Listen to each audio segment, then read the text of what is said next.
मोदी 9 साल में देश तो बदल रहा है, देश बदल गया है, बाकी राज्य तरक्की कर रहे हैं, ये सच्चाई है, लेकिन बिहार कहाँ है? इंडिया पॉजिटिव देश रत्न डॉक्टर राजेंद्र प्रसाद के विचारों पर बना है और युवाओं में उनके विचारों को किस तरह हम लोग युवाओं के साथ उनको लिंक कर सकें, ये हमारी प्राथमिकता है। क्योंकि देश रत्न डॉक्टर राजेंद्र प्रसाद से बड़ा नाम आज के मॉडर्न हिस्ट्री में और कोई नहीं था और हमारा ये भी संकल्प है कि डॉक्टर राजेंद्र प्रसाद के नाम पे भी एक स्टैचू ऑफ विजडम, जैसे statue of unity Sardar Patel के नाम पर है, वैसा एक स्टैचू ऑफ विजडम बिहार के अंदर बिल्कुल डॉक्टर राजेंद्र प्रसाद के नाम पे बने और इसके लिए हम लोग कार्यरत हैं। इस मुहिम में हमें बहुत सपोर्ट मिल रहा है पूरे बिहार के लोगों से, बिहार के युवाओं से। बिल्कुल। अब आप देखिए तो 3 चीज़ें हैं, फिजिकल इंफ्रास्ट्रक्चर, डिजिटल इंफ्रास्ट्रक्चर और मेंटल इंफ्रास्ट्रक्चर। प्रधानमंत्री, आदरणीय प्रधानमंत्री के नेतृत्व में डिजिटल इंफ्रास्ट्रक्चर तो आप लोग देख रहे हैं। आज के दिन 44, हर एक 100 में 44 ट्रांजैक्शन वर्ल्ड वाइड पूरे दुनिया में अगर आप देखेंगे तो भारत में हो रही है। भारत में जितने ट्रांजैक्शन हो रहे किसी और एक देश में नहीं हो रहे।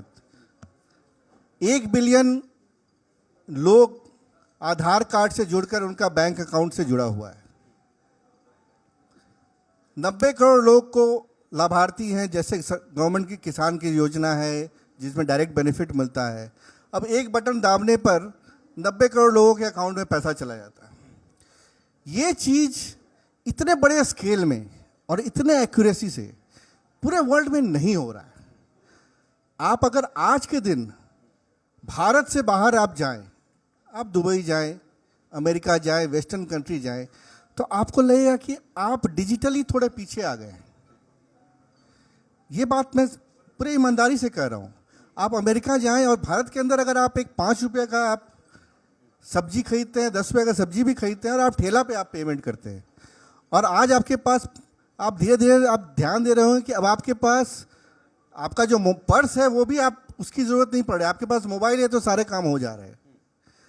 और बहुत जल्द आप देखेंगे कि उस मोबाइल का भी ज़रूरत नहीं पड़ेगा, आप खड़ा होंगे, आप देखेंगे और वो पेमेंट हो जाएगा बिल्कुल आइरिस के थ्रू। तो जो टेक्नोलॉजी जो बदल रही, इतने पेस में बदल रही है।